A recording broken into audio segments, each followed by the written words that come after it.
Hello दोस्तों। आज मैं आपको पूरी भगवद गीता का संपूर्ण सार इस वीडियो के माध्यम से बताने वाला हूँ। आपको इसकी पूरी 700 श्लोक और पूरे 18 अध्याय की वर्णन करने वाला हूँ। आपको दिखाने वाला हूँ, आपको समझाने वाला हूँ कि इस गीता प्रेस में आखिर ऐसे कौन सा ज्ञान है जिसके कारण मनुष्य की जीवन अत्यंत ही सुखदायी हो जाती है। मनुष्य अपने जीवन में मोक्ष की प्राप्ति कर सकती है इस गीता के माध्यम से। इस गीता में एक ऐसे ऐसे श्लोक हैं, ऐसे ऐसे ज्ञान हैं जिस ज्ञान को आप उपयोग करके अपने लाइफ में, अपने जीवन में आप आनंद ले सकते हैं। तो चलिए बढ़ते हैं वीडियो की ओर। तो दोस्तों, जैसे कि फर्स्ट जब हमारा पेज होता है इस तरह से होता है। जैसे हम फर्स्ट पेज की तरफ आगे बढ़ते हैं और यहाँ आप देख सकते हैं फर्स्ट में श्रीमद् भगवत गीता का एक सबसे अच्छा एक प्रार्थना है जिसको हम लोग करते आए हैं, बचपन से करते आए हैं। आप सभी को करते होंगे और करते भी होंगे, क्योंकि दोस्तों ये जो लिखा है आप देख सकते हैं। दोस्तों हमारे पहले स्कूल में यही सब बताया जाता था, तमेव माता च पिता तमेव तमेव बंधु सखा तमेव तमेव विद्या द्रणी तमेव तमेव सर्वगम देवत्व।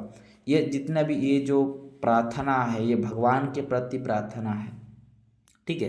ये संस्कृत में लिखी गई है, ठीक है। चलिए मैं आगे आपको दिखाता हूँ। आगे मैं आपको संपूर्ण ज्ञान के बारे में बताऊँगा कि कौन सा ज्ञान में आपको लेनी चाहिए। दोस्तों इसमें लिखी है, इस जो पेज में लिखी है आपको यहाँ बताया गया है कि कौन सा अध्याय में कौन सा फर्स्ट में क्या क्या है। जैसे कि प्रथम अध्याय में है नाम और संक्षेप, यानी कि आपका नाम और संक्षेप के करण में बताई गई है। दूसरा में है दोस्तों संबंध गीता के उपकर्म में महाभारत युद्ध का प्रारंभ, आपके महाभारत का प्रारंभ कैसे हुआ, गीता का निर्माण कैसे हुआ, ये जितने भी है 2 नंबर में बताई गई है। तीसरा में है वो दोस्तों धृतराष्ट्र प्रश्न। धृतराष्ट्र पूछते हैं संजय से धर्म क्षेत्र गुरुक्षेत्र समवेता युद्ध सह का जो श्लोक है वही आपको वहाँ पर बताया गया है, ठीक है। आपको इस श्लोक के बारे में मैं आपको आगे दिखाऊंगा, इस श्लोक का मतलब क्या है, ये श्लोक क्यों बताया गया है, ठीक है। उसके बाद दोस्तों यहाँ पूछते हैं दुर्योधन द्रोणाचार्य पास जाना। इसके बाद ये वाला पार्ट में ये बताया गया है। उसके बाद दोस्तों ये दुर्योधन द्वारा पांडव सेना का वर्णन, यानी कि दुर्योधन कहते हैं पांडव सेना का इतने इतने हैं, ठीक है। उसके बाद दोस्तों यहाँ पर मैं आपको आता हूँ तो यहाँ पर आता है दुष्ट केतु चिकितान काशीराज पूज्य चिंत। यहाँ काशीराज से साथ उसका मिलन होता है दुष्ट केतु के साथ। ये मतलब जितने भी यहाँ पर दी गई है, जितने भी आपको यहाँ दिख रहे हैं वो सारे के सारे ये अध्याय है। कौन सा अध्याय में कौन सा श्लोक है, कौन सा श्लोक में कौन सा किस तरह से वर्णन किया है, ये मतलब जितने भी है यहाँ पर आपको बताया गया, ठीक है। आप इस पेज में भी आप देख सकते हैं, इस पेज में भी आपको वही बताया गया है, ठीक है। चलिए मैं आपको फिर आगे बढ़ता हूँ, आगे मैं आपको दिखाता हूँ। दोस्तों ये देख सकते हैं ये जितना भी है मतलब 700 श्लोक के बारे में यहाँ बताया गया है कि 700 श्लोक और 18 अध्याय में कौन सा पाठ में कौन सा पेज नंबर में आपको ये सब मिलेगा, ठीक है। आपको देख सकते हैं टोटली पेज में आपको यही सब दिख रहा होगा। अभी हम लोग आए नहीं हैं, हम जा रहे हैं, देख सकते हैं दोस्तों। ये आखिरी होता है, ये 700 श्लोक पूरा होता है, ये आखिरी होता है, ठीक है। अभी दोस्तों ये हमारा फर्स्ट पेज है।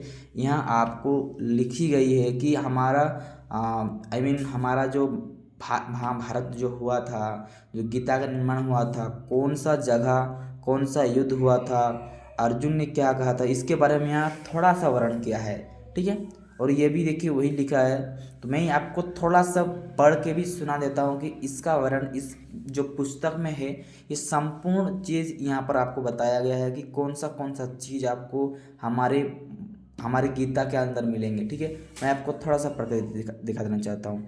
श्रीमद् भगवत गीता साक्षात भगवान की दिव्य वाणी है। आपको अभी पता चल गया होगा कि श्रीमद् भगवत गीता जो है साक्षात मतलब गंगा से भी पुण्य है, गंगा से भी बढ़कर है।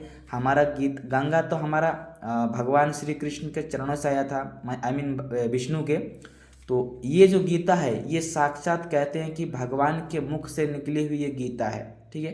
तो इसीलिए गंगा से भी बढ़कर इसको माना गया है। मैं आपको आगे दिखा देना चाहता हूँ, मैं आपको वो वाला प्रूफ कर दूंगा। तो दोस्तों इसके बाद क्या लिखा है, इसकी महिमा अपार है, इसकी महिमा बहुत ही बड़ी है, अपरिमित है, इसका गथा धर्म वर्ण कोई नहीं कर सकता। यानी कि इसका जो संपूर्ण वर्ण कोई नहीं कर सकता, क्योंकि ये आपके हद से, यानी कि आपके जितने भी आपका यह है उससे भी बहुत बड़ा है। ठीक है, ये संपूर्ण ज्ञान ये जो है ये ब्रह्मांड को रचने वाला ज्ञान है। ठीक है, क्योंकि यही गीता के आधार पर हमारे भगवान श्री कृष्ण, हमारे विष्णु पालन करते हैं सभी को। ठीक है, उसके बाद दोस्तों यहाँ लिखा है, शेष महेश गणेश भी इसकी महिमा की पूरी तरह से नहीं कह सकते हैं। यानी कि ये बताए जा रहे हैं कि शेष महेश गणेश भी इसका जो महिमा है अभी तक वो साक्षात नहीं कर पाए हैं।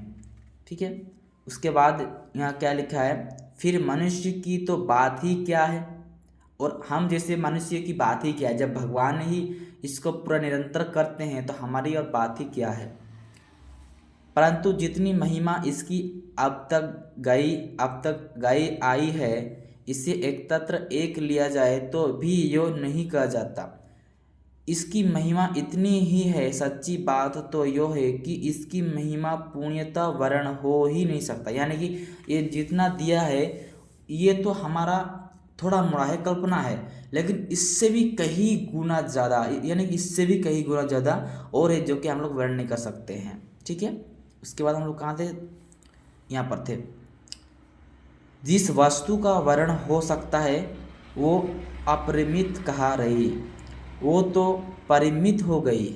यानी कि जिसको हम लोग अपने वश में कर सकते हैं, अपने आधारित में कर सकते हैं, उसको अपरिमित कहा जाता है, और जिसको नहीं कर सकते हैं वो परिमित हो गई है। ठीक है, गीता एक परम रहस्यमय ग्रंथ है। गीता जो है, हमारा जो भगवत गीता रहस्य है, ये संपूर्ण जो ग्रंथ है रहस्यमय, यानी कि पूर्वज बहुत आगे का, ठीक है, आगे का है, पूर्वज जिसको कहते हैं उसी को रहस्यमय है। इसमें संपूर्ण वेदों का सार संग्रह किया गया है। यानी कि इसमें जितने भी संपूर्ण सार, जितने भी हमारे जीवन के लिए, जीने के लिए हमारे सार चाहिए, वो सारे सार इसमें मौजूद है। ठीक है, इसकी रचना इतनी सरल और सुंदर है कि थोड़ा अभ्यास करने से भी मनुष्य इसको सहज ही समझ सकता है। यानी कि अगर आप इसको थोड़ा सा भी पढ़ लेंगे, थोड़ा सा भी समझने की प्रयास करेंगे गीता को, तो आप सहज तरीक़ा से आप इसको समझ सकते हैं और अपने जीवन में उपयोगी ला सकते हैं। इसलिए आई होप आप सब भी इस गीता को ध्यानपूर्वक देखिए, इस गीता को समझिए और अपने जीवन काल को, अपने जीवन को अत्यंत ही आनंद में करिए। सच्चिदानंद जिसको कहते हैं, सच्चिदानंद से प्राप्त करिए। परंतु इसका आशय इतना गुण और गंभीर है कि आजीवन निरंतर अभ्यास करते रहने पर भी उसका अंत नहीं आता। यानी कि आप जितना भी इसको पढ़ेंगे, जितना भी आप इसको समझेंगे, फिर भी इसका अंत नहीं होगा। क्यों? इसका चीज़ यह है कि आप जितना भी ज्ञान लीजिएगा उतना ज्ञान आपको अपने मस्तिष्क में आता ही रहेगा। प्रतिदिन नए नए भाव उत्पन्न होती है। जैसे आपको मैंने कहा कि नए नए भाव उत्पन्न हो गए, आपको दिमाग आते ही रहेंगे। आपके जो बड़े बड़े जो श्लोक सुने हैं उससे भी फिर बड़े बड़े आपको ऑटोमेटिक आपके दिमाग में आते रहेंगे। इससे वो सदा नवीन हो बना रहता है। इससे आपका सदैव आपका मस्तिष्क बना रहता है, आपके मस्तिष्क में नए नए बुद्धिमान आते रहते हैं। एवं एक ग्रचित होकर श्रद्धा भक्ति सहित विचार करने से इसके पद पद में परम रहस्य भरा हुआ है। यानी कि इसका कहने का उच्चार है कि अगर आप भक्ति सहित विचार करेंगे तो इसके जो पद पद में है, हर एक पैर में, हर एक पद पद में आपका परम रहस्यमय, यानी कि आपको हर एक रहस्य आपको दिखने को मिलेगा। जैसे जैसे आप बढ़ते रहेंगे उस जैसे आपको आपका रहस्य पता चलते रहेगा।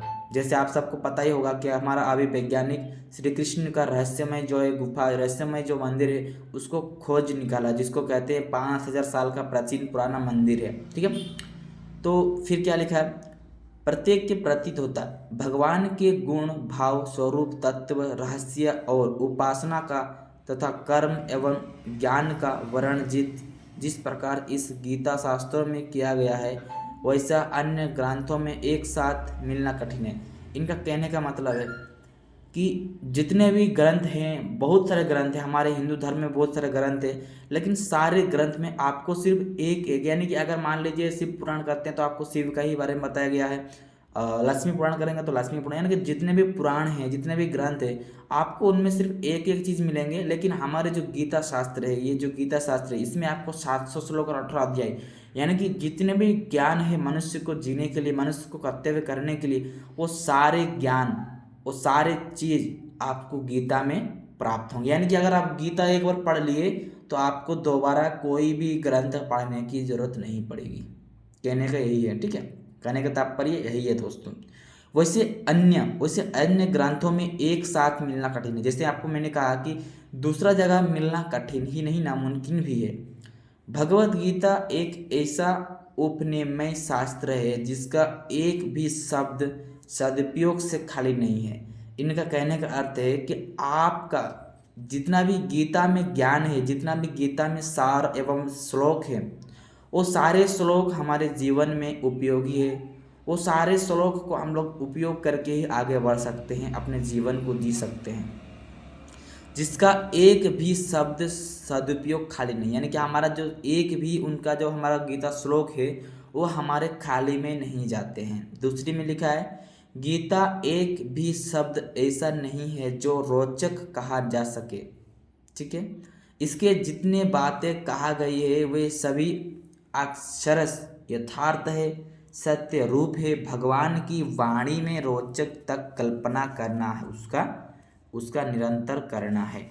यानी कि कहने का तात्पर्य यह है कि भगवान का जो वाणी से निकला है, हमारा जो गीता है, भगवान से वाणी से निकला हुआ गीता, इनका एक भी बात हमारा झूठा नहीं होता, सारा का सारा बात हमें सत्य होता है, ठीक है।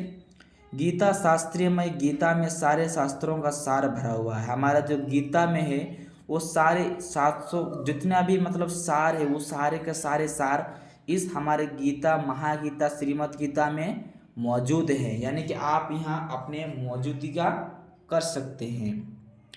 इसके सारे शास्त्रों को खजाना कहे तो भी अत्युक्त न होगा। यानी कि अगर हम इसे सारे सार का जितना भी सार है जीवन के लिए, उन सार के खजाने भी कह ले तो भी कोई गलत नहीं है, क्योंकि इसमें आपको सारे सार मिलने वाले हैं। दोस्तों दूसरा क्या है, मैं आपको पढ़ा रहा हूँ, गीता का भाली भांति ज्ञान हो जाने पर सब शास्त्रों का तत्व ज्ञान अपने आप हो सकता है। अपने आप हो सकता है, इसका कहने का मतलब अगर आप गीता एक बार वर्णन कर लेंगे, एक बार शास्त्रों को समझ लेंगे, तत्व ज्ञान कर लेंगे, तो आपको अपने जीवन में कोई भी संकट या कोई भी परेशान या कोई भी चीज़ करने को नहीं आएगी। इसके लिए अलग अलग परिश्रम करने की आवश्यकता नहीं, जिससे हमको कहा ना कि अलग अलग कुछ करने की आवश्यकता नहीं होती है आवश्यकता। महाभारत भी कहा है, सर्वशास्त्रमय गीता, परंतु इतना भी कहना पर्याप्त नहीं है, क्योंकि सारे शास्त्रों की उत्पत्ति वेदों से हुई है। वेदों का प्रकर्य भगवान ब्रह्मा जी के मुख से हुआ और ब्रह्मा जी भगवान के नाभि कमले से उत्पन्न हुए हैं। दोस्तों इसका कहने का आप सब तात्पर्य समझ ही चुके होंगे। भगवान विष्णु ब्रह्मा को अपने कमल के रूप में अपने नाभि से उत्पन्न किया और ब्रह्मा जी को अपना सृष्टि रचने के लिए वो अपने मुख से ये वर्ण लिखी गई है, ये वर्ण की है, ठीक है, शास्त्रों का। उसके बाद दोस्तों वेदों का प्रत्यय भगवान ब्रह्मा जी के मुख से हुआ। जितना भी वेद लिखी है वो ब्रह्मा जी के हुई है, शास्त्र भी वही लिखी है। भगवान के नाभि कमले से उत्पन्न हुई। इस प्रकार शास्त्रों का और भगवान के बीच बहुत अधिक बंधन, बहुत अधिक क्या लिखिए ये बहुत अधिक व्यवधान पड़ गई है। किंतु गीता तो सव्य भगवान के मुख वृंद से निकली हुई, इसलिए इसे सभी शास्त्रों से बढ़कर कहा जाए तो कोई अत्यंत ना होगी। सव्य भगवान देव व्यास ने कहा है। दोस्तों इसका कहने का तात्पर्य यह है कि श्री भगवान नारायण जब भगवान ब्रह्मा जी को उत्पन्न किया कमलेश से, अपने नाभि से, तो नाभि से निकल के वे अपना सृष्टि रचने के लिए वो शास्त्रों का निर्माण किया। ब्रह्मा जी ने शास्त्रों का निर्माण किया। तो दोस्तों उस समय शास्त्र बड़ा था, लेकिन जब से गीता यानी कि जब श्री कृष्ण जब खुद इस वाणी की, इस वर्ण की है, तो गीता जो है शास्त्रों से भी बढ़कर माना गया है। ब्रह्मा जी का जो शास्त्र है वो शास्त्रों से भी बढ़कर माना गया है हमारा गीता। ठीक है। गीता सुनीता कर्तव्य किमनेय शास्त्र ग्रसंडे या सव्य पांडव नमष्ट पांडवनश्य सुख पांडिति सुता। गीता ही भाली प्रकार से श्रवण कीर्तन पाठन मनन और धारण करना चाहिए। यानी कि हमारा गीता को ही हम लोग प्रकाशित कर सकते हैं, गीता को ही हम लोग अपने जीवन में अपने लक्ष्य को प्राप्ति के लिए हम इसे अपना मुख्य शास्त्र यानी मुख्य अस्त्र बना सकते हैं, इसको हम धारण कर सकते हैं। अगर आप गीता अस्त्र को धारण करके चलिएगा अपने जीवन में, तो आपके जीवन में कभी भी दुख या कोई भी परेशानी नहीं आएगी। ठीक है, क्योंकि वो सव्य प्रधान भगवान के साक्षात मुख कमलेश से निकली है।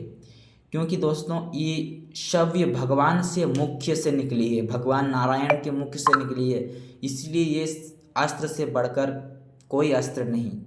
इसीलिए आप सभी लोगों से निवेदन है, आप सभी लोग अगर अपना जीवन में लक्ष्य पाना चाहते हैं तो गीता शास्त्र को लेके पकड़िए। गीता एक ऐसा अस्त्र है जिसको पकड़ के आप चलिएगा तो आपको कोई भी हरा नहीं सकता है।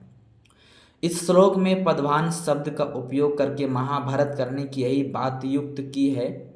तात्पर्य यो है कि यह गीता उन्हीं की भगवान के मुख्य कमलेश से निकली है, जिसके नाभि से कमलेश ब्रह्मा जी उत्पन्न हुई और ब्रह्मा जी के मुख से वेद प्रकट हुई, जो संपूर्ण शास्त्रों के मूल है। गीता गीता गंगा से भी बढ़कर है शास्त्रों गंगा स्नान का।